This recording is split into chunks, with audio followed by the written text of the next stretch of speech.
For more than half a century, Dolly Parton seemed almost impossible to stop. She came from a one-room cabin in the Tennessee mountains and built a career that stretched across country music, pop, film, television, business, and philanthropy. She wrote songs that became standards. She filled arenas. She created Dollywood. She gave away books to children. She became one of the most recognizable people in America without ever completely losing the identity of the poor mountain girl she had once been. And somehow, through all of it, she kept working. Dolly Parton died on August 25, 2026, at the age of 80.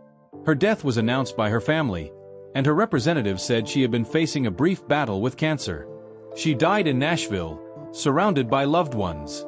The news was difficult to absorb because Dolly had spent so many decades making herself feel permanent. Her voice was still familiar.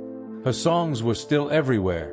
Her name was still attached to places, businesses, charities, recordings, films, and memories shared by several generations. But she was gone.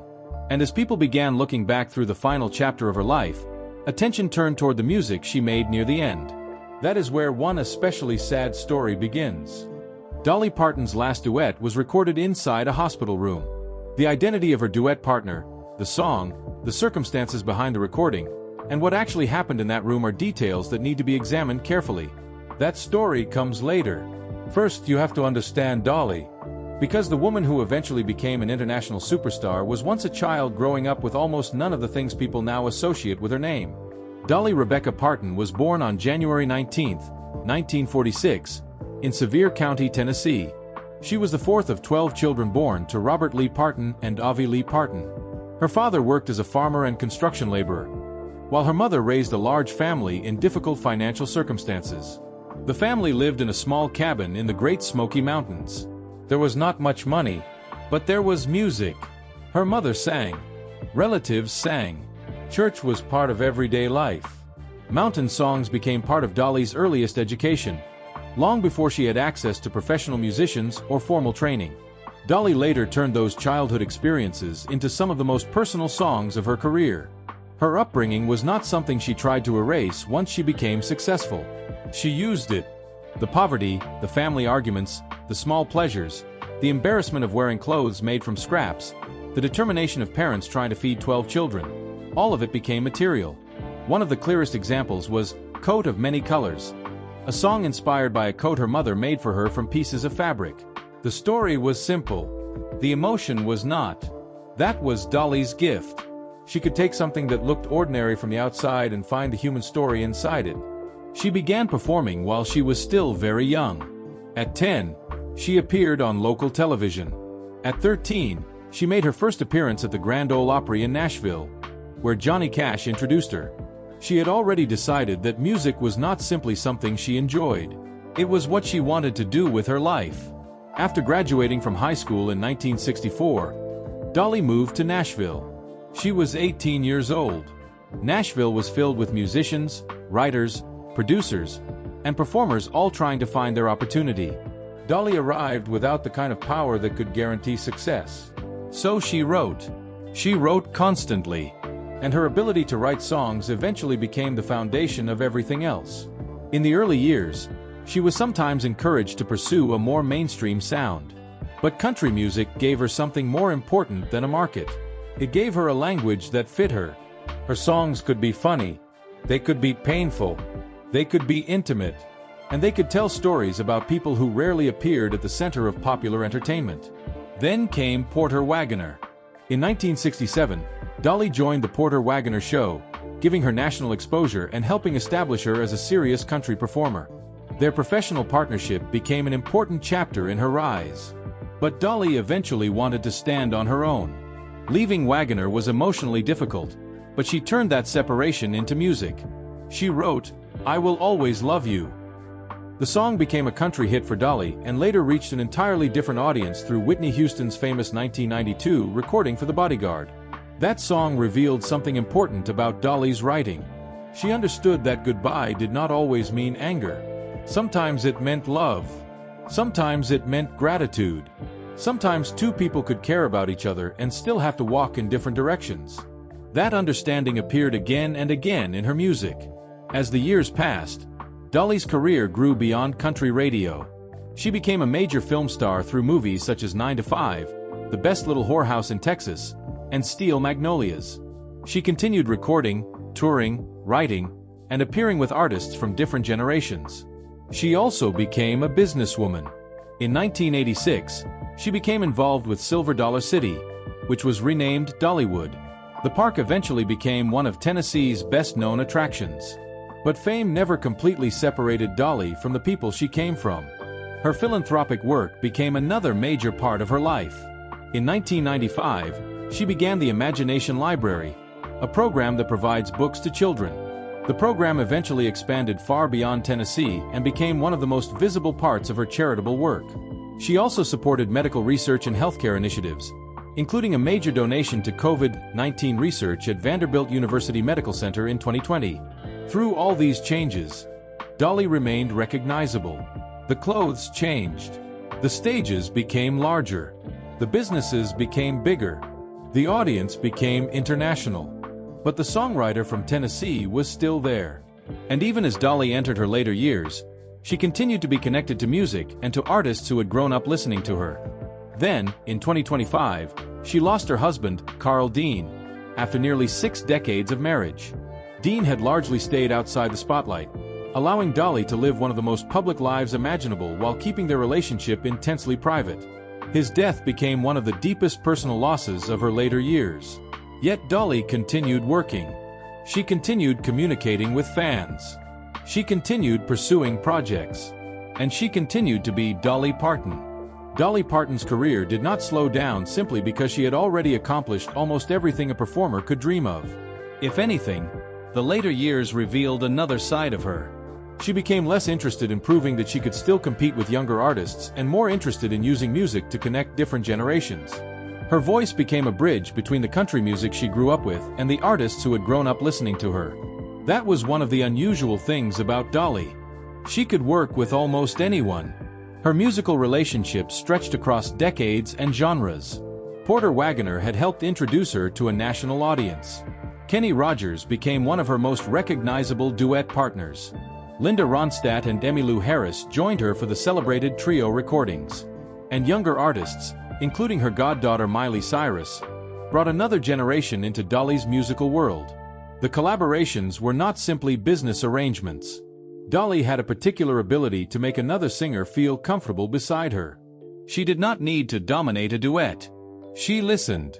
She adjusted. She left room for the other voice. That quality became especially clear as her career continued into the 21st century.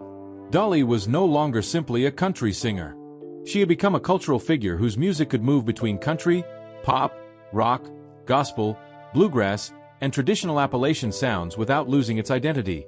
In 2022, she was inducted into the Rock and Roll Hall of Fame. It was another indication of how far her music had traveled from the small Tennessee community where she had grown up. But Dolly did something unusual with the honor. Rather than treating it as proof that she had finally been accepted by another musical world, she used the recognition as an opportunity to explore that world herself.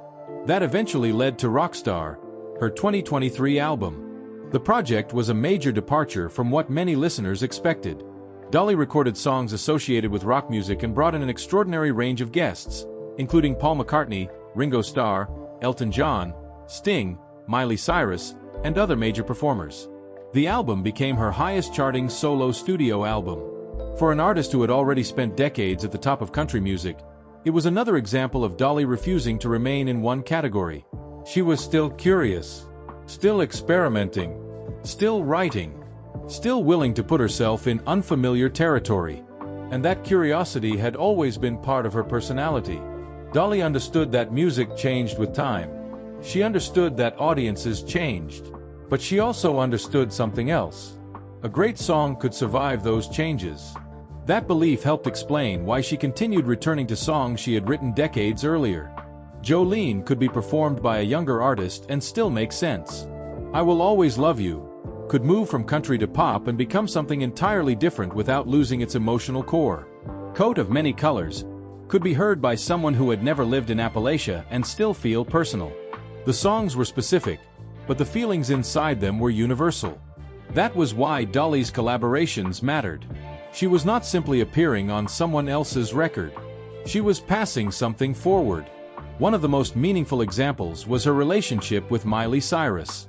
Dolly became Cyrus's godmother, and their musical relationship extended beyond family affection.